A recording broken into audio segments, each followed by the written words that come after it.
Hello guys, welcome back to 2 Cents with Liz. Yes, 2 Cents with Liz is back.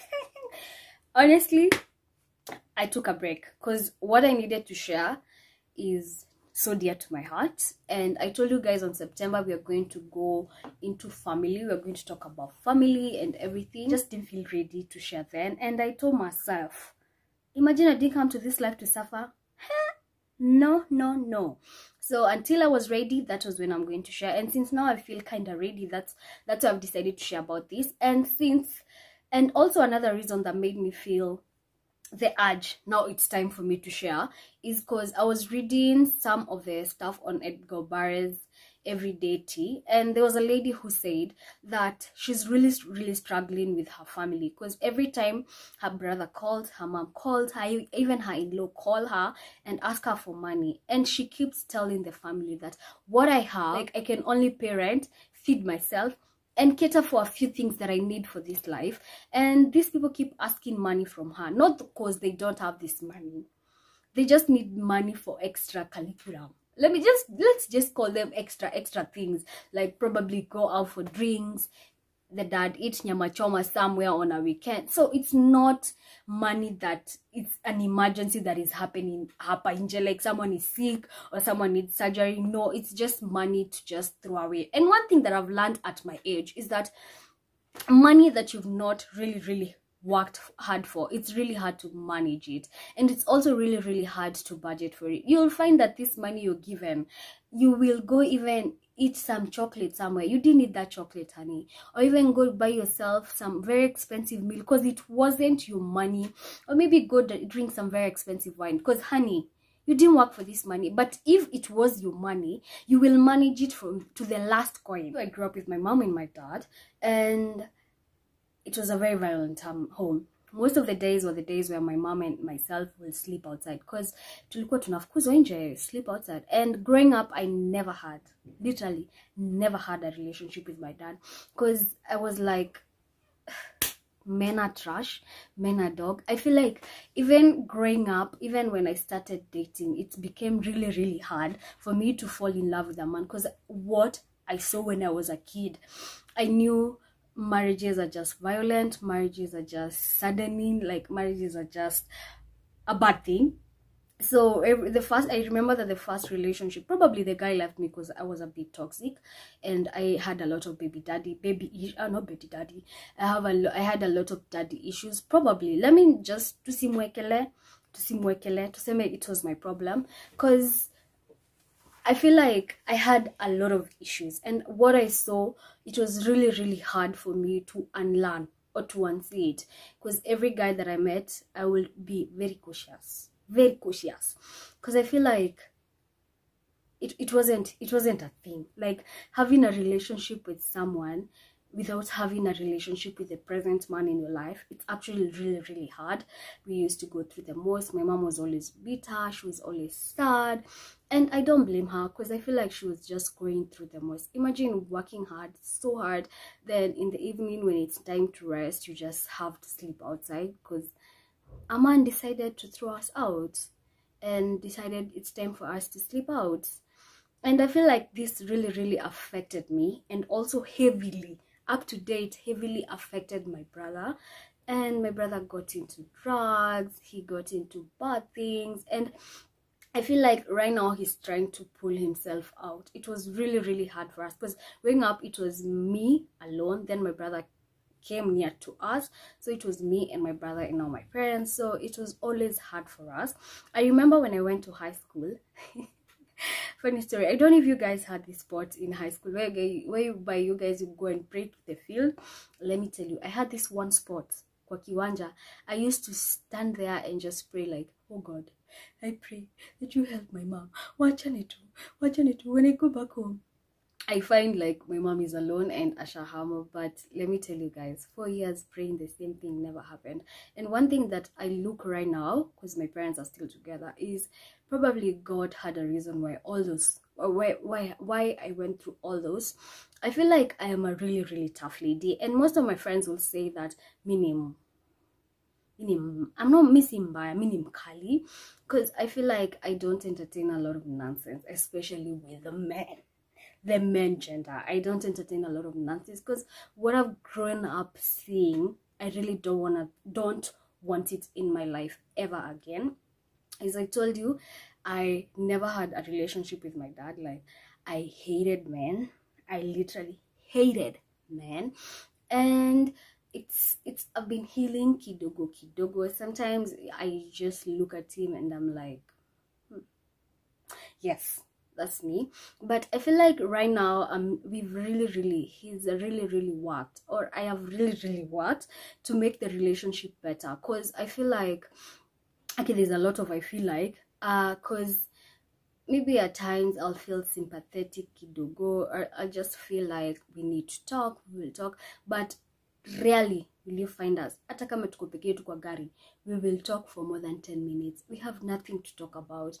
So that really affected my life completely, because I grew up very bitter. Let me tell you, when I was in high school, most of the days were the days when nikikuja home, that was my only wish and my only prayer. That was my only prayer request, that I find my mom has moved out. And one thing that I want to put out to all moms and all ladies, especially if, come on guys, if it's come with stay and that guy is just beating you up, imagine, and you're there saying, oh, I can't leave this house, it's a mansion, it's a bungalow, I'll just have to stay here for my kids.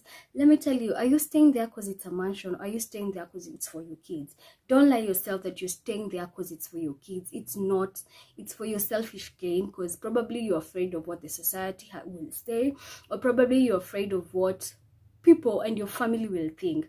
And until that day, there's a preaching I was listening to the other day, and until the day where we all know that we came to this earth for a purpose, and God brought you to this earth alone. It doesn't matter if you guys were twins, quadplets, nini, you have your own purpose. You as Liz, you as who, you have your own purpose. And stop thinking about what people will say. People will always say, people will always stare, people will always think. People will never mind their own business. So it's about time for you to put your mind, to put your focus on something. And that's why I'm telling parents or mothers who are in homes whereby you guys are experiencing the worst domestic violence, and you're sitting there saying, I'm staying here for my kids. Imagine you're not staying there for your kids. You're ruining those kids' lives. You're making these kids bitter. You're making these kids see the worst. Make a decision today and just live for those kids. Those kids, when you unasema I am staying for those kids, live for those kids. Because I feel like the main reason we are living in a very toxic society is because of what we think other people will think about us. We think so much about the outside people and not ourselves. So you will continue being in an unhappy relationship. You'll continue being in an unhappy marriage. And as I said, people will never mind their own business. So mind yours and do what's best for you. Do what's best for you, kids. Don't lie to yourself. Don't. Me, I've gone through it. And I'm always telling even my mom up to date, if she left, probably we could have been better human beings right now. Because actually, I look at my brother. For me, I've been able to unlearn some of the things. But for my brother, he's really going through the most.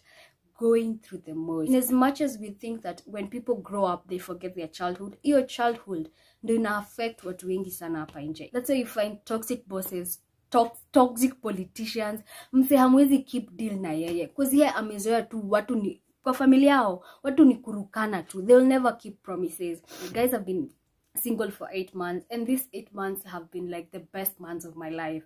I have learned things that I love. I have learned things that I hate or dislike. I have learned things that I need to unlearn in my life. Like, it has been the best 8 months of my life. I've been working on myself. People who are close to me can say that I have actually been away because I feel like I needed that away time to work on me. I was the toxic one in most of my relationship, and I didn't know, honey, because it's about time you also accept that probably you left or uliachwa because you are toxic. Let's admit that. And I'll also want to talk about something that I find really offending. I went to my baba the other day, and as my baba was doing his own thing, he was like, no tolewa lini. So I'm sitting there, I'm like, nitolewa lini? What do you mean, sir? What do you mean? Like, what do you mean? He was like, not sure, people your age, probably people you are classmates with right now have kids, right now are married. And I was like, sir, what do you mean? Like, what do you mean? You know, he was like, you know, marriage is a good thing. You should get married. You should get kids. I don't refuse. I'm still yet to convince myself that marriage is a beautiful thing. I'm still yet to get there. I'm not yet there. Because I've grown up knowing marriage is a messed up shit. So I looked at him and I was like, mbona mumeka so much energy, so much weight on the thing we call marriage. Do you know how many people are in marriage and they're sad? Do you know how many people are in marriage and they cry every single day? Do you know how many people are in marriage and it's just not working out? So marriage is not the end goal for anybody. And imagine one thing that everybody needs to know is that si kila mtu comment for marriage. If for you you're in marriage and it's working happily, please don't walk around asking people utolewa lini na utapata mtoto lini. What if I came to this world probably to raise other people's kids? Because you never know the task that you are given by God, or maybe you are planted in that family to just raise spirits of people in that family, to just help you, even sisters and brothers, to raise their kids. Let me tell you, acheni kupatia watu pressure hapa nje ati utolewa lini. So you mean me getting married is a final decision, is what makes the society accept me? Let me tell you, what is society nikatae.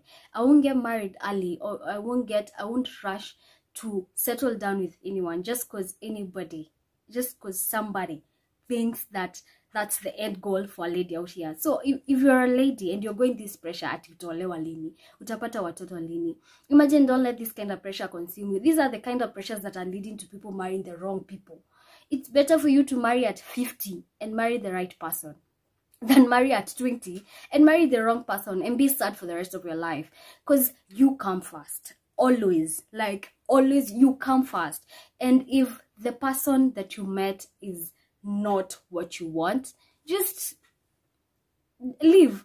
And one thing that I want to encourage ladies or guys, be ready to leave. And know your standards. Know your lane. Like, Mimi, if a lady or a guy does this, sorry, we are not meant for each other. Wacha watu waseme unaringa.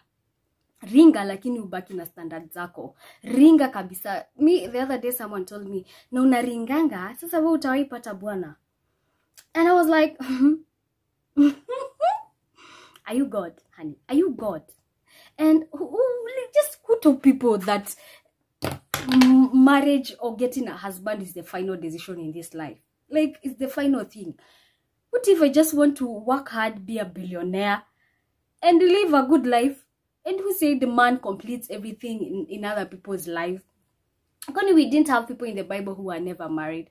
Even Paul said that if you're not ready for it, don't do it. Let me tell you, don't let anybody bring you down at you. By the way, the only reason I'm doing this because I have seen those people mouths are like this, talking, asking people, mbona uko na kifuniko mapua, utapata bwana. Nani alikwambia bwanangu hapendi kifuniko kwa mapua? Shut up, nigga. Shut up. Like, let me just say, like, more and more here. Kiria mo kanyo waku. Shut this mokanyo viewers. Let me now go back to family. And also for these guys who just sit down and wait for other people to work hard for them. And you're always mad if your mother doesn't give you money, if your brother doesn't give you money, if your sister doesn't give you money. Why are you mad? When mbona umekosa? Let me just ask. I'm not being harsh today. I'm just asking politely. Wewe mbona umekosa? You will find even people are going through depression. People are going through the worst mental health kind of thing. They're just going through the most. Because they're always like, guy, sasa next month, na sister yangu anataka nimlipie rent. Guy, sasa next month, na brother yangu anataka nimpe 10,000. Nitamtolea wapi? Wewe hata hujalipa rent. Wewe hata hujafanya anything. And you're here thinking about how you're going to fulfill other people's desires. Honey, come first. You come first. And you came to this house with a purpose. And if that purpose is not getting married, to those people who keep asking, it is not. And if your purpose is to take care of your family, take care of it. If you feel like you're not in a position to do it, say no. I am not in a position to do it. It doesn't matter what they did to you. And let me tell you, people will always remind you, hey, unakumbuka nilikufanyia. But you're not in a position to do it. Ati watasema nini kunihusu? Let them say. Let me tell you, me, I've never seen someone amekufa. Ama tunasoma eulogy kwa matanga ati mtu aliongelelewa vibaya mpaka akakufa. Wewe ushaisikia? Ati mtu aliongelelewa vibaya ama the society thought bad about this person and discriminated this person and that's why this person died. There's nowhere. There's absolutely nowhere. And another thing, it's about time we start taking good care of ourselves. We start unlearning some of the things that we are toxic about. Your toxicity uko nayo. It doesn't matter how hard it is for you to unlearn it. It's about time we start unlearning it. Because we need to be better human beings. You need to be kind. And I feel like if you're toxic, you're not kind. Start being kind. Start being honest. We need to find, even if you grew up in a domestic home, like a domestic violence home, even if you grew up with the worst kind of family, we need to unlearn some of these things and become better human beings. Probably your partner is trying so much to show you the best in life and you're not seeing it. Just unlearn these things and start learning some of the things that are better and that will make you a better human being. So yes, this month we talk about family, we talk about marriage, and we talk about relationships. So see you on my next episode. Bye bye.